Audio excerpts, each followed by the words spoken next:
La propuesta programática y organizativa de Sánchez ha recogido con suma eficacia otras experiencias de nuestro entorno, desde el Brexit hasta el referéndum colombiano o la victoria de Trump, donde la emoción y la indignación ciega se han contrapuesto exitosamente a la razón, los argumentos y el contraste de los hechos. En este sentido, la victoria de Sánchez no es ajena al contexto político de crisis de la democracia representativa, en el que se imponen con suma facilidad la demagogia, las medias o falsas verdades y las promesas de imposible cumplimiento. Finalmente, España ha sufrido también su momento populista, y lo ha sufrido en el corazón de un partido esencial para la gobernabilidad de nuestro país. Debemos asumir que esto nos sitúa ante una situación muy difícil para nuestro sistema político. Esto decía el editorial que publicaba El País tras la victoria de Pedro Sánchez. Bienvenidos a Fort Apache.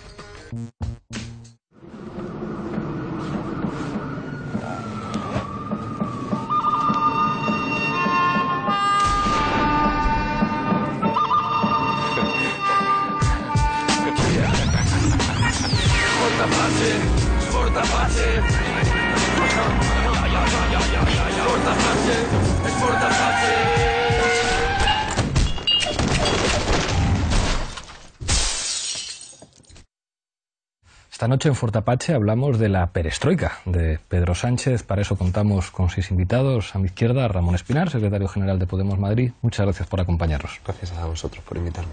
Vuelve al programa después de un tiempo Juan Andrade, historiador, especialista en el Partido Socialista, entre otras muchas cosas. Bienvenido una vez más. Muchas gracias, Pablo.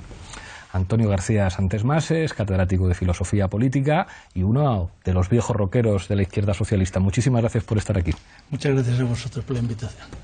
Pilar Velasco, periodista en la cadena SER. Bienvenido una vez más al programa. Muchas gracias, Pablo. Se estrena en Fort Apache Antonio Maestre, periodista, colaborador de La Marea. Muchísimas gracias por venir. Muchas gracias por la invitación. Y cierra la mesa Isidro López, sociólogo y diputado de la Asamblea de Madrid por Podemos. Muchas gracias por acompañarnos. Muchas gracias a vosotros por invitarme. Enseguida empezamos a disparar nuestras flechas, pero antes en el punto de mira. Pedro Sánchez se ha impuesto en las primarias del PSOE alcanzando la mayoría absoluta de los votos y solo perdiendo donde sus adversarios jugaban en casa, en Andalucía y en Euskadi. El ya secretario general se hizo con el 50,21% de los votos, más de 10 puntos por encima de Susana Díaz, su principal rival, que se quedó en un 39,9%, y sobre Patxi López, que se quedó en un escaso 9,85%. Un dato llamativo es que Susana Díaz ha conseguido un número de votos más bajo que el número de avales que la respaldaban. Los avales son documentos que firman los militantes con nombre y apellidos para oficializar una candidatura. Sin embargo, el voto en la urna es secreto. Esta noche, en Fort Apache, analizamos las repercusiones de la elección de Pedro Sánchez sobre el panorama político actual.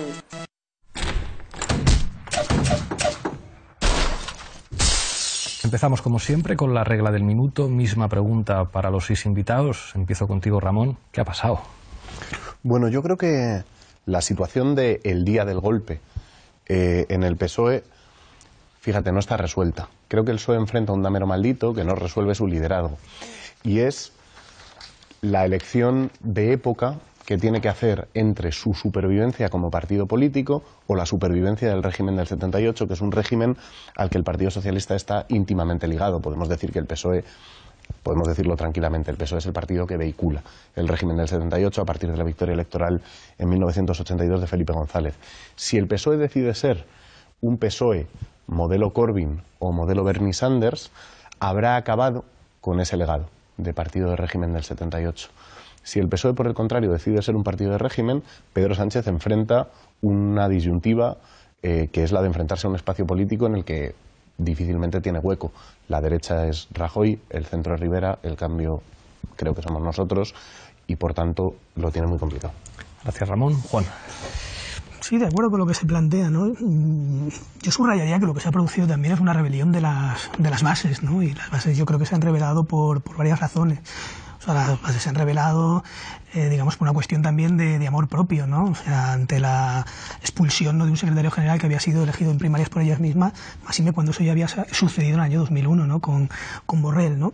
Creo que también por una cuestión de coyuntura, ¿no?, porque las primarias no se han celebrado en ese tiempo de distensión social y política que después de los nubarrones de la abstención al PP preveía la gestora, sino que se ha producido cuando esa abstención resultaba más indigerible, es decir, justo en el momento en el que ha estallado la operación Lezo, ¿no?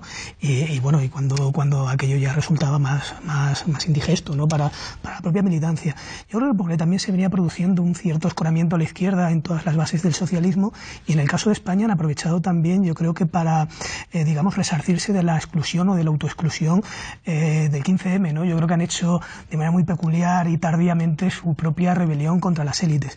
Y luego, y yo creo que esa es la cuestión, termino ya, ¿no?, por una cuestión de coherencia, aunque parece contradictorio, con su propia trayectoria. Después de tanto tiempo considerándose al menos simbólicamente gran antagonista al PP, renunciar a aquello que había constituido una identidad resultaba muy complicado. Gracias, Juan. Antonio. Bueno, aunque después podamos entrar en otros elementos más críticos, sobre todo el propio método de elección, el tema de las primarias, que tienen sus luces y sus sombras, sobre todo para los viejos rockeros como yo, tiene sus luces y sus sombras, sus ventajas e inconvenientes. Así, en esta primera intervención quisiera expresar realmente la admiración por lo que ha conseguido. O sea, realmente Sánchez ha conseguido algo que parecía inimaginable. Yo, antes de preparar el programa, estuve viendo ayer por internet el programa que hicisteis, el PSOE se desangra. Entonces, si uno lo vuelve a ver, nadie podía imaginar que esto ocurriera. Es decir, todo el mundo pensaba que, bueno, ya todo esto había acabado, Sánchez ya era un cadáver político, todo se había vuelto a dar, en fin, los que mandaban, y eso que el programa estaba hecho antes de que él dimitiera, ¿no? Entonces, ahí es donde yo creo que empieza un nuevo relato, que es en la entrevista de Évole, que tiene poco que ver con lo que había ocurrido antes, pero que va a cuajar muy bien y va a arraigar muy bien. Es decir, no es tanto que lo que él le cuente a Évole es lo que él había hecho, sino que él llega a una conclusión, no vamos a decir, no tiene por qué ser una conclusión que él no asumiera, que va a tener una operatividad enorme con la gente. Pilar. Pues lo que ha pasado es que ha ganado Pedro Sánchez de manera inapelable y rotunda, ¿no? Y yo creo que no es exagerado decir que el domingo los que fuimos a cubrir de alguna manera las primarias entramos por un tipo de España y salimos por otra, ¿no? Lo que ha pasado es que ha habido una enmienda a la totalidad de los militantes, una enmienda a la totalidad a Susana Díaz, sino a todo el aparato, es decir, al socialismo como lo conocíamos hasta ahora, al menos coetáneamente, desde los últimos 20 años, ¿no? Y esa enmienda a la totalidad tiene muchísimas implicaciones, ¿no? Es decir, estamos ante ¿qué es ahora el PSOE? ¿Un partido que se va a recomponer o un partido movimiento Pedro Sánchez, ¿no? Porque no queda nada legitimado con estas primarias, ¿no? Y lo que ha ocurrido es que la militancia ha forzado a Pedro Sánchez a girar a la izquierda. La campaña de Pedro Sánchez de estas primarias no es la campaña que le hemos conocido en los últimos 2 años, ¿no? No es el Pedro Sánchez cantando la Internacional junto a su mujer de este pasado domingo de estas primarias, no es el Pedro Sánchez que habíamos conocido en ese pacto de Estado, ¿no?, como diríamos así, con Albert Rivera, ¿no? Ahora queda mucho por hablar y sobre todo queda mucho por saber qué Pedro Sánchez viene, qué versión de Pedro Sánchez viene a partir de ahora, ¿no? Gracias, Pilar. Antonio. Pues fíjate, yo creo que esto es uno de los elementos más evidentes de lo que es la crisis de régimen que se ha venido gestando durante mucho tiempo, y que hay elementos muy claros como que uno es la corrupción generalizada y sistemática, otro es lo que ocurrió con la Casa Real, otro es la aparición de Podemos, y creo que las primarias del Partido Socialista y cómo ha ganado Pedro Sánchez frente a absolutamente todos y toda la oposición, no solo mediática, sino las élites de su partido, y una especie de un clima mediático generalizado contra él, y que iba hablando en papel, desde los periódicos más progresistas o el periódico supuestamente de cabecera de los socialistas como era El País antes, pero había consenso generalizado hasta con ABC y con La Razón, en que ponían a Susana Díaz como el futuro del Partido Socialista. Pero además es que esto ha sido como el hundimiento del PSOE de Suresnes. Ha roto con absolutamente todo cómo se fraguaba el Partido Socialista anterior, y cómo ha roto también con los intelectuales que les marcaban el camino, ¿no? Porque antiguamente el país, desde sus editoriales o su influencia, marcaba mucho el devenir del Partido Socialista, y esto ha significado una ruptura total, que encima no creo que el país, y desde sus editoriales, no ha sabido digerir de una manera elegante. Gracias, Antonio. Isidro. Pues a ver, hombre, yo creo que a su manera completamente histérica y sobreactuada, el editorial del País dice algunas cosas que creo que hay que tener en cuenta. Creo que a Pedro Sánchez no le queda más carta que jugar que la de lo que podemos llamar la muerte del centro, que es algo que estamos viendo en un montón de procesos electorales en Estados Unidos, en Inglaterra. Evidentemente no tiene nada que ver programáticamente con lo uno con lo otro, pero sí que tiende, digamos, a usar las tendencias centrífugas de la crisis global para llevarlas a ganar estas primarias. Creo que aquí hay complicaciones y las va a haber. O sea, yo veo muchas más continuidades, también aprendidas de haber dado por muerto al PSOE muchas veces, que rupturas. Había dicho antes Ramón que el PSOE es partido de régimen, yo digo el PSOE es partido de Estado. O sea, el PSOE en muchos aspectos es más un ministerio que un partido político, y eso va a pesar sobre Pedro Sánchez. Creo que le va a dar un capital político durante un periodo de tiempo, que veremos cuánto de largo es, 6 meses, 1 año, 3 meses, pero que en última instancia Pedro va a volver al aparato socialista, que es el que realmente está bien implantado sobre el territorio, salvo que un golpe digamos que lo trunque. No me habéis respetado el minuto ninguno de los 6, pero no hay ningún problema. Quiero poner encima de la mesa una cuestión que está en muchas de vuestras intervenciones, que es, digamos, la posibilidad de un PSOE distinto. Yo creo que hay un PSOE que no generaba ningún tipo de dudas, que es esa fotografía con Susana Díaz, con Felipe González, con Rubalcaba, con Alfonso Guerra, con Rodríguez Zapatero, pero es verdad que este genera, digamos, muchas incógnitas, y mucha gente se pregunta si este partido podrá seguir un camino pues parecido al que intentó seguir Hamon en Francia, o al que trata de seguir Jeremy Corbyn en el Reino Unido, o Bernie Sanders en los Estados Unidos. Hasta ahora, digamos, no se han producido apenas gestos al respecto. Una votación que pasó muy desapercibida, que fue la votación sobre el CETA en el Parlamento, en el Congreso de los Diputados, fue muy representativa, digamos, de los bloques ideológicos, entendiendo por ideología algo que va más allá de izquierda y derecha, y que tiene que ver con, digamos, con el concepto de país y con la relación con el libre mercado. ¿Pensáis que hay posibilidades, digamos, de un avance en esta transición hacia un sistema político nuevo en el que el PSOE asuma tareas y proyectos históricos diferentes a los que eran de esperar? Fíjate, Pablo, yo creo que esto entronca con un debate que teníamos, y que no revelaré por entero, el otro día en el Consejo Ciudadano. Y da en el clavo para mí, Isidro, como tantas veces. Cuando pones encima de la mesa la muerte del centro, lo que estás poniendo encima de la mesa es la muerte del agonismo en Europa Occidental, que era lo que, digamos, la estructura discursiva desde los pactos entre la democracia cristiana y la socialdemocracia, de un modelo de Estado conjunto que había orientado la vida pública, y el valor central, sobre todo en España, era el consenso. Eso se rompe, porque hay una necesidad de antagonismo por una crisis que es estructural, que no es simbólica, es estructural. Es una crisis que tiene que ver con el malestar generado en la sociedad y canalizado políticamente de formas muy diferentes en Francia o en España, y que tiene que ver con una crisis de expectativas que es material, que es una generación que ya percibe que va a vivir peor que la de sus padres, de hecho que ya vive peor que la de sus padres por primera vez en mucho tiempo en Europa Occidental. Y ahí está una de las claves que nos enfrentan a este momento del PSOE y a este momento nuestro, porque es la que enfrenta también Syriza en Grecia, que es: hemos sido capaces de construir el antagonismo simbólico. Eso Pedro Sánchez lo ha entendido y lo ha hecho y se lo ha aplicado. Pedro Sánchez no ha sido el mismo ganando estas primarias que cuando ganó las anteriores, ¿no? Subido en los lomos de Rubalcaba, de Felipe González y de Susana Díaz. No comparto la idea de la sorpresa de la victoria de Pedro Sánchez. Siempre que las bases socialistas han votado al candidato contrario al aparato. Madina y Pérez Tapia sumaron más votos que Pedro Sánchez, Borrell ganó Almunia. No comparto eso, pero él se ha subido en el carro del antagonismo simbólico. ¿Va a ser capaz de subirse al carro del antagonismo material? Y vamos a hacerlo nosotros, que esa es otra pregunta que también estaría bien poner encima de la mesa. La clave del éxito no va a estar, creo, en el antagonismo simbólico, porque no estamos en una crisis política. Estamos en una crisis económica que tiene sus derivadas como crisis política y como crisis de régimen.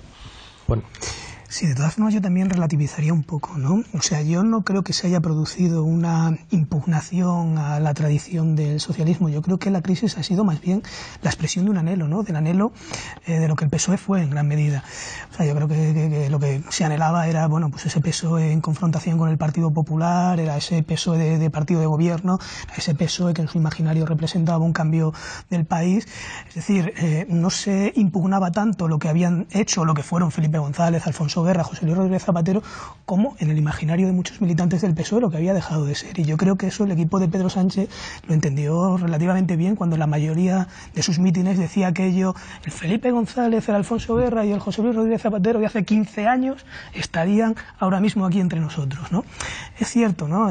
Si se va a producir una discontinuidad en términos materiales con respecto a lo que ha sido el Partido Socialista, bueno, van a tener que sacudirse muchas cosas. Primero, buscar un proyecto que ya no puede ser el proyecto de la modernización, porque es el que ha entrado en crisis y el que les ha segado, bueno, pues el que les ha dejado sin vinculación material con sus potenciales votantes y con sus antiguas bases sociales.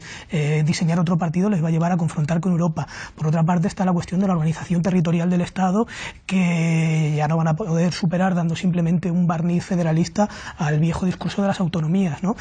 Tienen serias dificultades también, y esas son históricas, Antonio lo sabe muy bien, ¿no?, para relacionarse con opciones emergentes situadas a su izquierda, como en este caso es Unidos Podemos, a pesar de que no se reclame como tal, ¿no?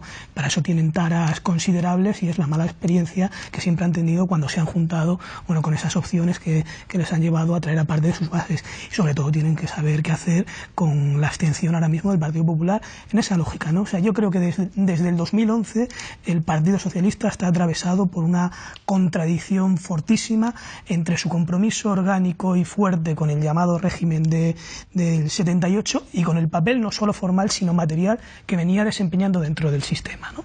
Entonces, desde el punto de vista de la estabilidad, ¿no?, del régimen del 78, de dar estabilidad a un sistema que se veía amenazado por la impugnación de fuerzas emergentes y por su propia vinculación orgánica con el poder, lo coherente era la postura de Susana Díaz de abstención al Partido Popular. Ahora, desde el punto de vista de un partido que ha construido su idealidad militante y también su atractivo electoral en confrontación con el Partido Popular, lo coherente era con Pedro Sánchez. ¿Cómo se concilia eso?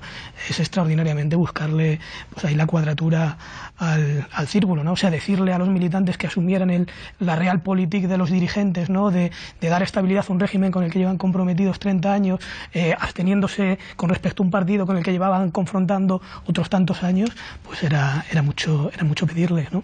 Y además en este caso entraba en contradicción con las propias tendencias electorales, que es una diferencia con respecto, por ejemplo, a la crisis del 79. Es decir, que la opción por Pedro Sánchez, en este caso de la militancia teóricamente más radicalizada, era la que se correspondía con las preferencias mayoritarias de los potenciales votantes socialistas, según la mayoría de las encuestas. Claro, es que hay un problema que las primarias no ayudan a resolver, y es que no hay clarificación en los proyectos. Es decir, pensemos a alguien que crea firmemente en lo que habéis dicho, el régimen del 78 como un gran modelo, una constitución que supera las dos Españas, que logra enterrar el cainismo, la división, la venganza, etcétera, y que logra articular por fin una constitución con afán de durabilidad.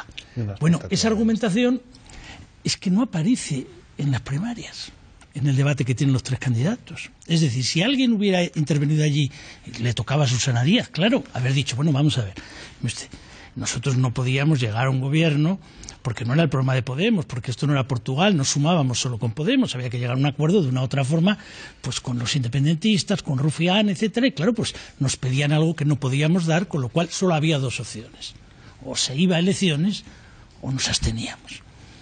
Claro, ella no lo dice allí públicamente y quiere la nostalgia del partido ganador, del partido no sé qué, pero bueno, vamos a ver, pero este es el contexto de la decisión. Pero que tampoco lo dice Sánchez. Sánchez tampoco dice, vamos a ver, ¿y usted por qué no convocó al Comité Federal, el famoso 1 de octubre, y usted le dijo, mira, compañeras, compañeros, es que aquí esto no tiene salida. No tiene salida porque solo podemos elegir entre terceras elecciones o abstenernos. Y por tanto, yo creo que es preferible abstenernos, por todo lo que sea, por los procesos judiciales, por la corrupción, porque no podemos estar asociados y porque además Rajoy no ha hecho los deberes, pues que él nos ha buscado los apoyos que puede encontrar en el PNV y tal, y nosotros no estamos aquí para hacer de muleta al PP. Por tanto, yo voy a elecciones. Claro, él iba a elecciones y en ese punto el libro de Jordi Sevilla, yo creo que es bastante claro, lo explica bien, pues lo que quería era competir por la hegemonía de la izquierda con Podemos. Lo que quería era, y es completamente comprensible humanamente, lo que quería era decir, vamos a ver, señor Iglesias, usted lleva diciendo que nosotros íbamos a dar el gobierno al PP por activa y por pasiva. Pues no se lo hemos dado, señor Iglesias, mire usted, no se lo hemos dado. Estoy aquí para demostrar que usted ha engañado. Y entonces pido el apoyo. Claro, si él hubiera salido de 85 a 100 diputados, Podemos de 70 a 55, pues hombre, él se había consolidado. Porque claro, lo que le pedían a él era una cosa durísima. Pero era, es que en el fondo... chaval, tú abstente y después te quitamos. Claro, es una cosa terrible. Claro. Tú haces el trabajo duro y después te apartas.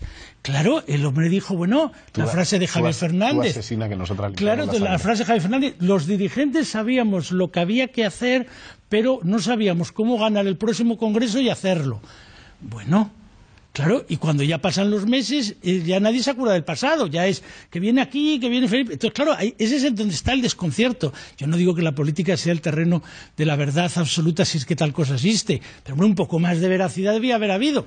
Probablemente el sistema de primarias lo hace muy difícil, porque en cuanto clarificas mucho, pierdes votos de unos u otros. Es mejor que la cosa quede suficientemente ambigua para que la gente se pueda identificar emocionalmente con el gesto. Y el gesto es el que le da Évole. Cuando él aquel día dice aquello tan bonito de que, bueno, ya me he equivocado y no sé qué tal, si la que lo vio mejor fue esta chica, la Carolina Vescanza, cuando lo dijo al otro, pero quita el argumentario, que acaba de cambiarlo todo. Claro, había cambiado todo. Y a partir de entonces no ha tenido que hacer mucho más porque ya se ha subido a ese relato y ese relato efectivamente ha impactado emocionalmente porque, claro, impacta mucho más que el otro. Tú te vas a la cuenca minera, como empezó, te vas a Siribella o te vas a tal... Y después hay un problema, perdonar, para terminar. La cuestión territorial también tiene un problema. Una cosa es que el PSOE tuviera mucho voto en Andalucía y otra cosa es que el modelo andaluz tú lo puedas extender por toda España. Claro, si tú te vas a Pontevedra, por ejemplo, donde lleva gobernando el BNG en la alcaldía años, donde tú no eres un partido ganador, donde solo has ganado una vez en unas autonómicas y aquello terminó muy poco tiempo con Turiño y con Quintana. Y bueno, y dices, bueno, y es un partido ganador, oiga, yo no. Yo no, y tengo aquí el PP, pero eso te pasa también en muchísimos sitios de España. Entonces, claro, ese discurso que Andalucía podía ser el modelo para Asturias y para Galicia y para el País Vasco y para Cataluña y para Baleares, complicado. No, muy complicado. Entonces eso no era, y ahí es donde veo la dificultad, ¿no? Yo el problema es que veo que Pedro Sánchez no es lo que aparenta ser, sino es lo que fue. Pedro Sánchez está donde está porque le han dado un relato y lo único que ha hecho es ser inteligente para saber usarlo, pero él no cree en él, ni ha sido, ni lo ha creado él mismo. Él, si en su momento le hubiesen dicho, tú votas que sí a Rajoy y nosotros no te damos batalla en el Congreso para el secretario general, él lo hace. Es una cuestión de ambición personal y lo único que consiguió era, lo único que me dais la opción es el no, o sea, tengo que defender el no es no porque es lo único que tengo para sobrevivir. Y eso al final le ha creado un relato que se lo han dado hecho y encima él veía que era un relato que funcionaba, que era poderoso y que encima se iban sumando gente y que al final, pues casi todo el mundo le daba, con esta reacción ante la dictadura del consenso, ¿no? Todo el mundo está de acuerdo y yo soy el único, soy como una especie de outsider, pues bueno, pues me subo a este carro, pero él no creía en él, ni cree, ni va a creer nunca. Él es un candidato prácticamente creado desde su tesis doctoral, su tesis que hay bastantes dudas sobre la creación y que se construyó de una manera bastante complicada por compañeros que eran de Jordi Sevilla y algún compañero más de Jordi Sevilla, y era una especie de candidato de laboratorio y que además él ganó las elecciones primarias, las primeras como ganó porque, lo decía Susana Díaz, no vale pero nos vale. Y claro, luego es un hombre que sí, que es ambicioso y él ha sabido esa ambición instrumentalizarla para con un relato dado, con una arma dada, ha utilizado ese arma que le han dado de manera generosa como clave de bóveda del aparato que ha creado y de su relato para vencer. Pero Pedro Sánchez hubiese votado que sí a Rajoy con una sonrisa si le hubiesen dicho que a él no le iban en el Congreso, no le iban o le iban a asegurar que él iba a continuar. Lo que pasa es que él sabía que querían matarle, es decir, quería tú abstente y encima te quedas con la culpa y luego te quitamos. Haces el trabajo sucio y te quitamos. Y él lo que pasa es que él no entró por ese agujero que le pusieron.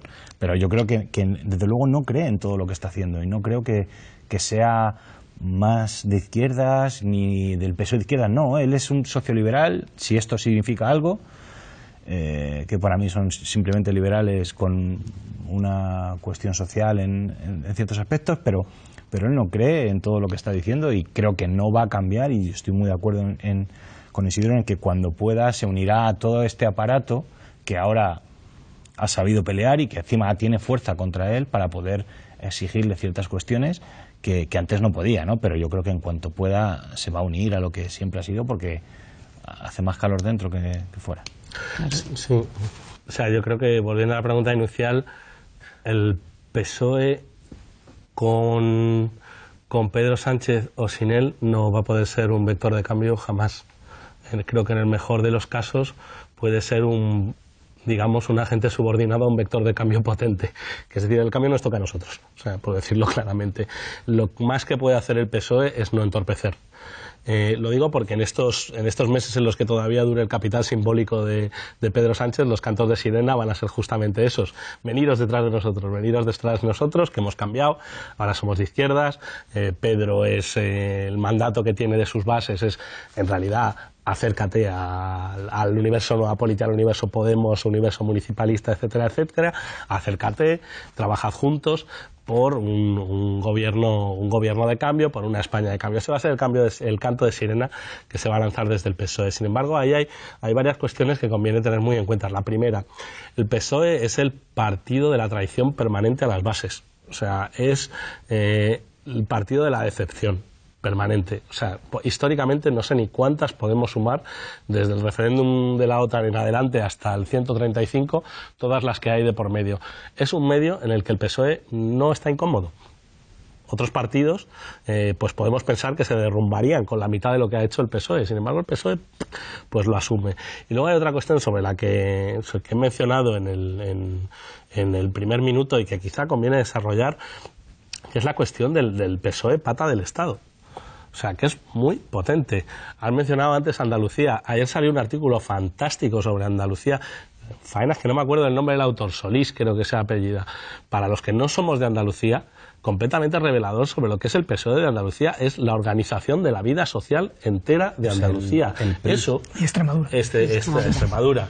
Y luego algunos puntos, pues yo qué sé, estoy pensando las cuencas mineras que has dicho antes, algunos puntos de la periferia catalana, determinados enclaves en los que el PSOE organiza la vida social, sin más, y política. Todo eso ahora mismo está en relación con Pedro Sánchez y no se va a deshacer de ello. Es decir, eso va a poder sobre la figura del maverick político, del renegado político Pedro Sánchez, el muñeco que ha tomado las riendas de su vida y ha decidido hablar, ¿no? Entonces yo creo que eso tenemos que tenerlo muy en cuenta, desde luego, desde nuestro propio campo. Yo creo que es verdad eso del PSOE como partido de Estado es fundamental, porque si bien es verdad que Pedro Sánchez gana por el relato, ¿no? Es decir, le dan el relato hecho, tiene un recorrido fantástico para ganar las primarias con toda la militancia cabreada, y hay el aparato susanista, por llamarlo de alguna manera, se quejaba de que no había habido un debate real de lo que se estaban jugando en esas primarias. Es decir, decían que había dos modelos de partido que se estaban jugando de alguna manera. Y es que es verdad que ese debate estaba. Es decir, el PSOE como partido de Estado, el PSOE que tiene que darle la abstención a Rajoy para que pueda haber gobierno, y el PSOE de Pedro Sánchez, que prefería el no es no. Y a la militancia, lo que ha votado en parte y lo que se escuchaba mucho, el run run, era precisamente ese no es no, que fue creciendo con mucha fuerza, y que cuando gana Pedro Sánchez, entre el sí es sí del sí se puede y el no es no de la abstención, no se sabía muy bien qué estaban gritando, pero seguía ahí de sustrato, ¿no? Y eso es lo que va a tener muy difícil, yo creo, de resolver Pedro Sánchez, porque estoy de acuerdo en que el fondo político de Pedro Sánchez no es de una persona que venga de la izquierda a la izquierda del PSOE. Es decir, yo creo más que quería ser Macron y ha prometido ser Costa. Y claro, prometer dos cosas distintas en tan poco tiempo, ahora vienen los actos, ¿no? Ahora ya no viene, no hay que subestimarlo, porque si bien había que matar al padre de alguna manera, ha sido capaz de matar a todos los padres. Yo creo que sí es relevante esta enmienda de la militancia al aparato, porque creo que ha sido muy agresiva. Yo no recuerdo a la militancia del PSOE gritándole a Felipe González, gritándole a José Bono, gritándole a Rubalcaba. Es decir, ha habido una violencia, a Madina incluso, gritándole a Eduardo Madina, ¿no? Ha habido una violencia en esta campaña que deja al partido prácticamente, bueno, divididos sobre todo, y los incluso jóvenes que dicen, no hemos perdido, nos han matado, ¿no? Yo creo que eso está ahora mismo en el sustrato del Partido Socialista, y no sé cómo va a resolver Pedro Sánchez precisamente esto, el cómo vas a hacer una oposición de Estado o no de Estado. Porque claro, en un momento de crisis las decisiones políticas son complejas. No puedes estar eligiendo a dos aguas. Uno no puede ser partido de Estado y hacer lo que te pide la izquierda de tu partido, ¿no?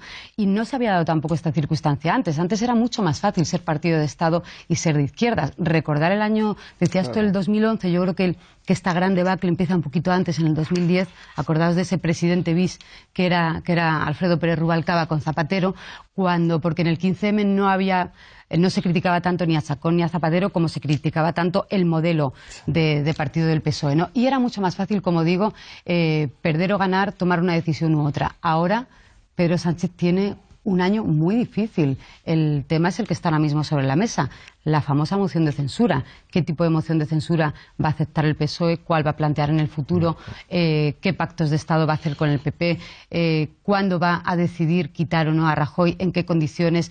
¿Cómo va a negociar con Europa? El Tratado de Libre Comercio que decías, el PSOE hasta ahora ha defendido el Tratado de Libre Comercio, y además lo han defendido hace pocos días en el Congreso sin ninguna fricción interna, porque ellos defienden los Tratados de Libre Comercio. Es decir, ha puesto sobre la mesa un partido de izquierdas que hace mucho que el PSOE dejó de definir este programa. Pero es que hay una... Vamos un segundo a Zapping y después os planteo una cosa. Zapping Apache.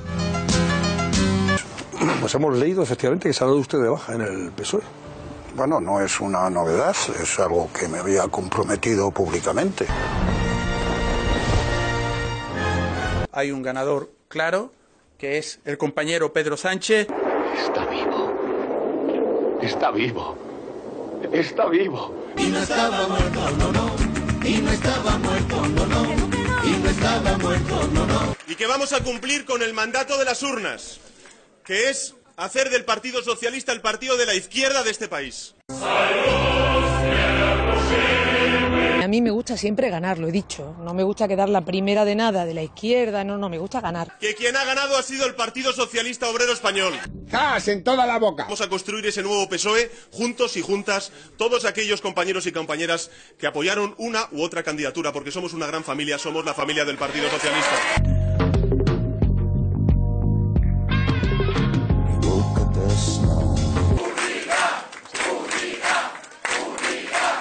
A partir de ahora, lo que nos queda es trabajar, arrimar el hombro, y lo haremos como lo hemos hecho siempre.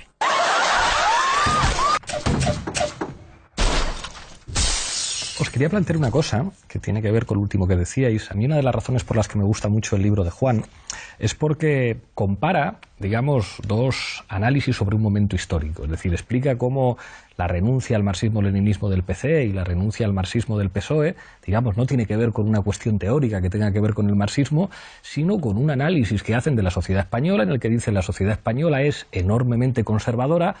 ¿Qué gestos podemos hacer nosotros para parecer una cosa distintas?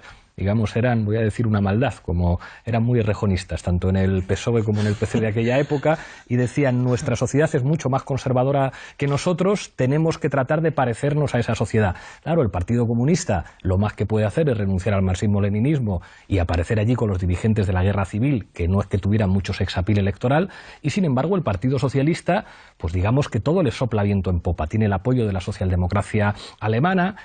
El contexto es también el del fracaso del modelo del programa común de la izquierda de François Mitterrand. La ola, digamos, neoliberal en Europa empuja, digamos, un tipo de espacio de centro-izquierda que le va muy bien al Partido Socialista y que identifica a España con un tipo de modernización europea que, bueno, que tiene como consecuencia el acabar con la industria y digamos asumir una posición de periferia en Europa, pero una periferia muy rentable, vinculada a un concepto de nuevas clases medias que analizan ellos muy bien, que son como siempre son las clases medias, aspiracionales, pero que no les va tan mal, que implica una extensión de los servicios públicos en España porque el momento histórico acompaña eso. Y es evidente que la posición del PC en aquel momento era pelear contra el mundo. La propia tesis del eurocomunismo es un intento de forzar cómo nos adaptamos para sobrevivir electoralmente cuando nos ha tocado vivir a este lado del mundo occidental. Lo que llega a decir Berlinguer de me siento protegido bajo el paraguas de la OTAN es una manera de decir yo también puedo gobernar y que mi país forme parte de la OTAN. Pero claro, en el año 2017 esto es completamente diferente. O sea, el proyecto de la Unión Europea está en horas bajas, la crisis política de todos los sistemas liberales europeos llega a recordar muchas veces a los años 30, lo que hemos visto en Francia, el sistema político de la Quinta República se viene abajo tanto con Macron como con Le Pen y con Mélenchon. En Italia, Cinque Stelle amenaza con sorprender en el sistema político italiano. Tenemos el Brexit, tenemos a Corbyn en el Partido Laborista británico, tenemos tanto lo que representa Trump como lo que representó Bernie Sanders en Estados Unidos. Y claro, parece muy difícil que por mucho que en el fondo Pedro Sánchez sea lo que es y que en el fondo el Partido Socialista sea lo que es, tengan espacio sociológico histórico en este momento. El Partido Popular yo creo que van a resistir bien. Claro. Y Ciudadanos simplemente quedándose quietos y recogiendo lo que deje el Partido Popular pueden resistir bien también. Pero si a todo eso añadimos el problema de la plurinacionalidad, el Partido Socialista, por mucha voluntad que tenga de ser un partido de Estado, un partido de régimen, un partido que quiera recomponer las relaciones con sus viejos líderes y con el aparato estatal, claro, los espacios políticos son los que son y da la impresión de que lo que escribías en tu artículo, ¿no?, de lo que representaba el centro, que muchas veces fue el espacio hegemónico para ganar políticamente, en 2017 eso parece que no funciona ya. ¿Puede el Partido Socialista volver a ser una fuerza electoralmente muy relevante si no cambia, digamos, si no se ubica en una coyuntura histórica distinta? Porque lo que da la impresión es que en Europa, con la excepción de Alemania, y tampoco es que en Alemania les vaya de cine, pero con la excepción de Alemania no les va bien. No les va bien en Francia, no les va bien en Reino Unido, no les va bien en Italia, y en Portugal si les está yendo bien es porque han construido una cosa completamente distinta. Entonces, lo que os pregunto, a pesar de que Pedro Sánchez pueda ser como el generale de la Rovere, de la película de Rossellini, le infiltran en la resistencia y es un infiltrado, pero finalmente se cree que es... Da igual, o sea, es como independientemente de lo que el tipo sea, independientemente de cuál sea la voluntad de los dirigentes socialistas, pueden seguir ocupando un espacio político como el que ocuparon tradicionalmente, digamos, en un momento geopolítico como el actual y con una crisis de régimen en España que tiene que ver con lo social pero también con lo plurinacional. Es que la clave la acabas de dar. Yo creo que lo que Pedro Sánchez ha entendido es que el espacio político tradicional del Partido Socialista es un espacio político que se ha quedado muy mermado. No diría que ya no existe, diría que se ha quedado muy mermado. Y por tanto, ¿qué es lo que ha salvado Pedro Sánchez con estas primarias y con el relato? Yo no me compro que se lo han dado hecho, ¿eh? Yo creo que a Pedro Sánchez ya hay que reconocerle algunas virtudes. Una es el coraje político. Pedro Sánchez es un tío con dos narices, cosa que no se podía decir de él hace un tiempo y que ahora se puede decir.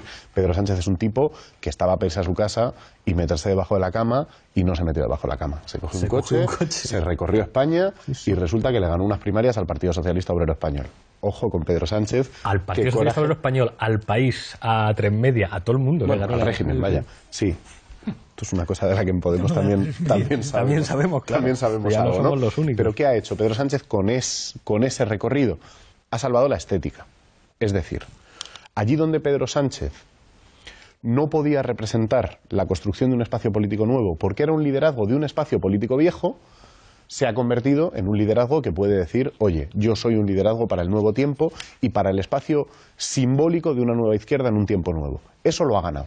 Eso lo ha ganado. Ahora, ¿lo que estaba en crisis era eso? Yo creo que no. O no únicamente. Lo que estaba en crisis en el PSOE era el liderazgo. Yo creo que no únicamente. Creo que tener un liderazgo en política ayuda y mucho, pero creo que lo que estaba en crisis no era solo el liderazgo. Lo que estaba en crisis era una lectura de coyuntura histórica. Lo que está en crisis hoy, y de esa crisis se derivan todas las demás, es el papel de Europa en el capitalismo global. De ahí se derivan las demás crisis. Y el PSOE había construido un partido político que no era el partido político de una izquierda tradicional, socialdemócrata, un partido de la cuna a la tumba. El PSOE era un partido atrápalo todo, no era un partido socialdemócrata clásico, y además era un partido cuyo horizonte no era el socialismo, era en Europa y la modernidad. Esos eran los horizontes del Partido Socialista Obrero Español que sale de Suresnes. Bueno, ¿Pueden recuperar el horizonte y el proyecto?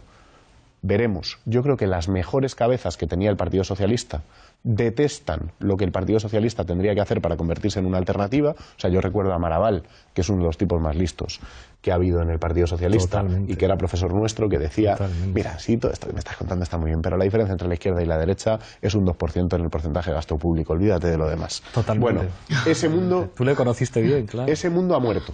El mundo de los Maraval y de los Ludolfo Paramio es el mundo de... Es que estos eran socialdemócratas cuando el PSOE todavía era socialista. Claro, pero eran las mejores cabezas, sí, y eran los ideólogos de la movida.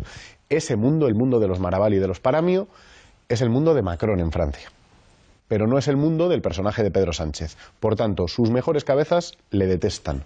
Y las mejores cabezas del tiempo nuevo las tenemos nosotros. Ahora, no subestimemos... Con la excepción de Santos Masas. Pero no subestimemos... Que tienen ellos. Sí, pero no subestimemos la capacidad de Sálvame Deluxe para ganarle a Forapache. Es decir, no subestimemos la capacidad para construir en torno a Pedro Sánchez un liderazgo que ocupe el espacio político o que parasite el espacio político que ha construido No Podemos, el 15M, y que parasite ese espacio político para volver a convertirse en una alternativa de poder. Yo creo que eso es una alternativa plausible. ¿Creo que es hacia dónde van a ir las cosas? Creo que no, pero yo también creía que iba a ganar Susana, así que... Yo quería decir una cosa en relación a esto de Juan, de lo de las clases sociales y lo de las clases medias. Vamos a ver, a mí me parece que ahí está uno de los temas más importantes. Y yo os recomiendo que para estudiar un poco un personaje que tuvo mucha menos relevancia en los poderes, digamos, como Paramio y Maraval, era Tezanos. Porque curiosamente Tezanos... Pero Tezanos era el de guerra. Tezanos era el que perdió. Y el que ha ganado ahora. Pero ¿qué es el que ha ganado ahora? Y entonces, ¿cuál era la interpretación de Tezanos? Tezanos es el que en aquel momento, debate el año 79, yo distinguiría, no es Surense, es el 79, que es cuando se produce la inflexión, la dimisión de Felipe, la interpretación que se hace de lo que hay que hacer, allí hay grandes diferencias. Pero bueno, es el que entonces en aquel momento decía, la sociedad, las clases medias es lo importante, la modernización, nosotros no podemos ser un partido obrero. ¿Qué dice el Tezanos de hoy, que es el que inspira el documento? Tezanos de hoy, que efectivamente tendría una cabeza que le costaría muchísimo entrar en lo de la plurinacionalidad, porque como buen guerrista son completamente jacobinos, pero en este punto, después de haber publicado durante años en su fundación a Vicente Navarro y a Juan Torres y tal, él la interpretación que tiene es la de decir, mire usted, si es que no, aquí lo comenta es la exclusión social, aquí comenta el trabajo precario, aquí hay una inflexión generacional con la gente joven. Su último libro que le presentó Estefanía y Ángel Gabilondo, yo estuve allí y él defendía esto. Y entonces ahí es donde ellos continuamente, también con la ayuda de Borrell, porque el libro de Borrell tiene dos partes, una es contar lo que pasó allí y otra es cómo interpretar la crisis de la socialdemocracia. Ellos evidentemente van a insistir mucho en este punto. El punto es, no tiene que haber un nuevo contrato social, el contrato social tiene que plantear que hay una expectativa de vida para los precarios y para el precariado y para la exclusión social y para la gente joven, que es peor, no hay ascensor social. Esto ha puesto en crisis la democracia y hay que volver a impulsar un tipo de proyecto socialista que entre en eso. ¿Te puedo hacer una pregunta malvada? Dime.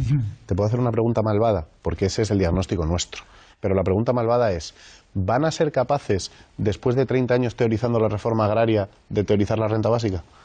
Bueno, eso efectivamente está incluso, si tú te fijas, ya en los primeros encuentros que hace la Fundación Sistema con Adam Schaff. Tienen la discusión sobre la renta básica y el ingreso mínimo garantizado y qué es lo preferible y cómo es la división de trabajo, y cuando publican a André Gorch. Es decir, eso ha sido una cosa que estaba en la revista El Socialismo del Futuro, toda esa cosa estaba. Pero como dices muy bien, eran los que eran de guerra y eran los que eran vistos mal por el diario El País. Entonces, claro, aquí la derrota es la del diario El País. ¿Dónde está la dificultad? La dificultad está en que ese planteamiento tiene muy difícil, por su forma de ver las cosas, por su sensibilidad, conectar con el problema de plurinacionalidad. ¿Quién sería ahí la persona ideal? Borrell. Bueno, Borrell sería bueno de cara a insistir en el tema de la economía. No, la persona ideal sería si pudieran hacer un mix entre estos y Pérez Tapias.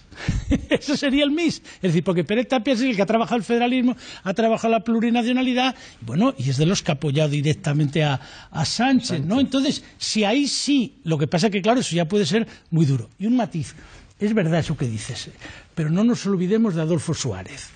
O sea, Adolfo Suárez en el año 76 le llama a Osorio y le dice, llama inmediatamente a los ministros militares porque el loco de Fraga dice que un día habrá que legalizar el PC. inmediatamente desmárcate de la oposición, lo cuenta Osorio en las memorias.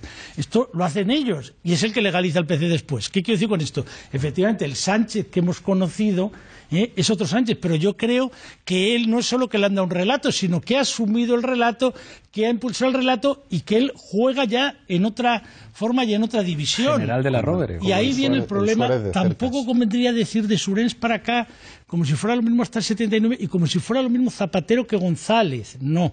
La etapa de Zapatero abre un lío con la memoria histórica y con el Estatuto de Cataluña que el PSOE después no ha sido capaz de digerir, no ha sido capaz de metabolizar porque le daba pavor, por cómo terminó aquello, porque Maragall fuera. Y ahí hay un debate, es decir, ¿dónde va el pavor?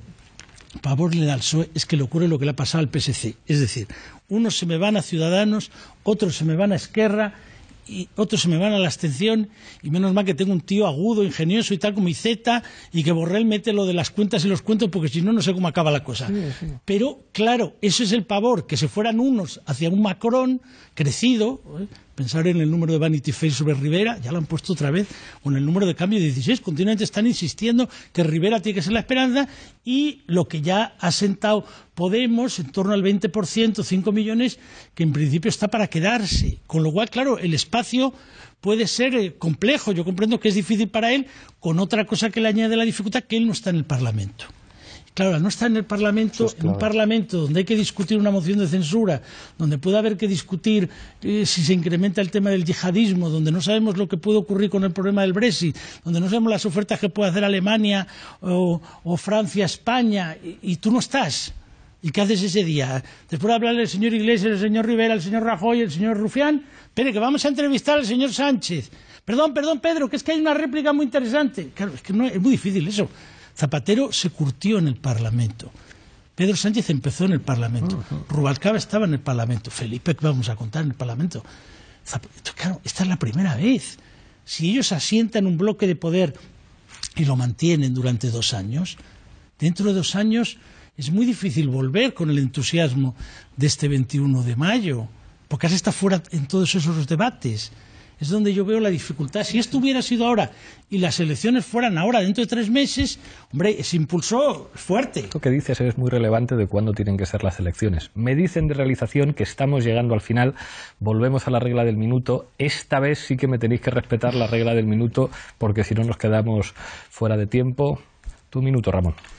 Bueno, yo creo que se han puesto sobre la mesa algunos elementos de análisis fundamentales. Creo que, digamos, que la tensión en el análisis es asumir que el PSOE ha salvado algunos elementos estéticos de su crisis y que la estética no es menor en una sociedad como la que vivimos y que está por ver qué va a pasar en términos materiales con el Partido Socialista en los próximos tiempos. Yo creo que Pedro Sánchez asume un mandato de sus bases que le dicen tú no puedes ser el que eras, el PSOE no puede ser el que era y por tanto el camino que se le abre por delante es el de responder a esa demanda. ¿Cuál es la clave? Que él no solo va a responder a esa demanda para responder la demanda de sus bases, sino para que el PSOE pueda seguir existiendo como un partido de gobierno en este país. Veremos si eso es así. Sería un tiempo fascinante si no tuviéramos que intervenir. Juan. Preguntabas antes, ¿no?, si el PSOE puede ser un vector del cambio. Yo creo que, y planteaba Isidro, ¿no?, si a lo mejor va a ser una fuerza subsidiaria, complementaria, ¿no? Yo creo que la pregunta más bien es si el PSOE está en condiciones de ser un partido del transformismo o el partido de la revolución pasiva, que diría nuestro querido Antonio Gramsci, ¿no? Sí. Yo no sé si Pedro Sánchez ha mutado o no ha mutado. Lo que sí es cierto es que ha salido muy fortalecido, sobre todo porque ha descargado sobre las espaldas de sus adversarios internos todos los estigmas que acumulaba, ¿no? Ha salido, bueno, como ese dirigente victorioso que se ha sobrepuesto a las élites y que lo ha hecho además desde la izquierda. Da igual que esto no sea cierto, quiero decir, no estoy hablando de lo que las cosas son, sino del ámbito de las representaciones, ¿no? Y lo que ha sucedido, sí es cierto que, si bien no da veracidad a este relato, sí le da verosimilitud, ¿no? Claro. Y eso era antes de aquello de lo que adolecía Pedro Sánchez, ¿no? Es decir, no era verosímil cuando se apropiaba del lenguaje de las fuerzas del cambio. Ahora sale un Pedro Sánchez con capacidad para disputarle a Podemos en su propio campo semántico, y yo creo que la clave puede estar un poco en si una parte de los poderes fácticos van a acudir en su auxilio, y si él no sobrepasa el nivel retórico de ese discurso, ese auxilio le puede llevar o no le puede llevar a jugar un papel importante. No sé. Antonio. Pues yo creo que el tiempo en política es muy importante. Y entonces aquí este concepto que vosotros habéis manejado tanto veces de lo de la ventana de oportunidad, aquí sería muy aplicable. O sea, él ha tenido una ventana de oportunidad y la ha aprovechado. De una forma, yo coincido con Ramón, hay que decir, cuando me decía, antes me decía broma, hay que ver, los viejos rockeros nunca lograsteis hacerle a González, desde luego que no. Ha tenido muchísimo más éxito que nosotros, infinitamente, hay que quitarse el sombrero, el tío ha tenido una capacidad, con su coraje, con su fuerza, con su cosa, con decir que lo pierdo todo, con decir que me marcho, y el tipo desde aquí pues ha ido a más, y ha llegado hasta donde ha llegado. A partir de ahí, ¿qué puede ocurrir? Pues depende mucho el tiempo, porque claro, es decir, también depende de lo que ocurra en Francia, lo que ocurra en Alemania, lo que ocurra con Rajoy, es decir, ¿qué margen hay? Lo que es importante es sí, él logra mostrar, pero eso también le pasa a Podemos, que hay un ejemplo fáctico en la Unión Europea de que querer una política distinta es posible. Gracias, Pilar. Yo creo que la ventana de oportunidad sí es buena, porque en política todo va muy rápido en España, porque ni siquiera Rajoy da por seguro cuánto va a durar su gobierno, con lo cual que queden 2-3 años para las elecciones, no sabemos cuándo van a ser esas elecciones. Parece lógico que las elecciones serán cuando haya una alternativa real de gobierno y se pueda plantear una moción de censura que salga adelante o haya un adelanto electoral. No ha quedado claro para mí en estas primarias qué tipo de alianzas quiere construir Pedro Sánchez, y eso en un contexto en el que hay 4 fuerzas parlamentarias y en el que el voto de la izquierda está partido por la mitad, es muy importante. Es verdad que empezó con la entrevista diciendo me he equivocado, pero al final de la campaña de las primarias no me ha quedado tan claro que tuviera la misma sintonía con Podemos y que quisiera, a la vuelta de ganar las primarias, sentarse a construir ese espacio y esas alianzas. La verosimilitud de Pedro Sánchez yo creo que está por construir. Es verdad que ahora hay un líder que empieza de cero, que es otro Pedro Sánchez, que ya ha ganado por voluntad propia y por méritos propios estas primarias, ya es el secretario general, pero la verosimilitud yo creo que también empieza a partir de ahora. Gracias, Pilar. Antonio. Yo soy muy escéptico con el papel que ha hecho Pedro Sánchez desde el golpe palaciego que dieron en Ferraz, y yo no creo, de verdad, que no le doy tanto valor como vosotros le dais. Sí creo que ha sido hábil a la hora de utilizar lo que le han dado y nada más, pero no creo que sea una persona que vaya a llevar el partido de la izquierda. Le veo mucho más próximo a Albert Rivera. Creo que es el máximo exponente en España del extremo centro del que hablaba Tariq Ali. Creo que es el máximo exponente del extremo centro. Creo que él se siente muy cómodo en esas posiciones y que en cuanto tenga una posición de fuerza va a llevar el partido a esas posiciones y va a acercarse mucho más a las posiciones que puede manejar Albert Rivera y que son las que quiere el partido, los editoriales del país, ¿no? Yo recuerdo a Pedro Sánchez hablando en su debate de investidura del mestizaje ideológico, y creo que es lo que mejor representa a él. Transversalidad. Claro, y creo que él cree firmemente en eso y no creo que lo vaya a llevar a la izquierda. Yo soy muy, muy escéptico y seguramente me equivocaré. Gracias, Antonio. Isidro. Pues yo creo que esto fundamentalmente lo que introduce es un vector de complejidad. Si la historia funcionara como un manual Diamat de materialismo dialéctico, habría ganado Susana Díaz, tendríamos un bloque oligárquico y las fuerzas del cambio del otro lado, y todo sería mucho más sencillo. Pero no, tenemos una cuña extraña que se ha metido ahí, porque la historia efectivamente no funciona de esa manera, que yo creo personalmente que va a tener un recorrido breve por una serie de motivos que hemos analizado, que tiene que ver con la relación del PSOE con sus bases, con sus funciones de Estado, y muy importante esto último que mencionabas, Pablo, en el último bloque, porque realmente se han acabado las bases materiales de la construcción de la clase media que soportaba al PSOE. Entonces, ni el Estado, ni Europa, ni la burbuja inmobiliaria están ahí para ayudar a Pedro Sánchez, que es de lo que ha vivido el PSOE durante todos estos años. Entonces, ¿se puede vivir solo de una operación de reinvención en unas primarias? Pues yo creo que no, pero pues desde luego introduce algo más de complejidad que si el resultado hubiera sido el otro. Muchísimas gracias, Isidro, muchísimas gracias a los 6. Nos veremos la próxima semana. Quizá Sálvame Deluxe derrotará a For Apache o quizá no. Hasta pronto.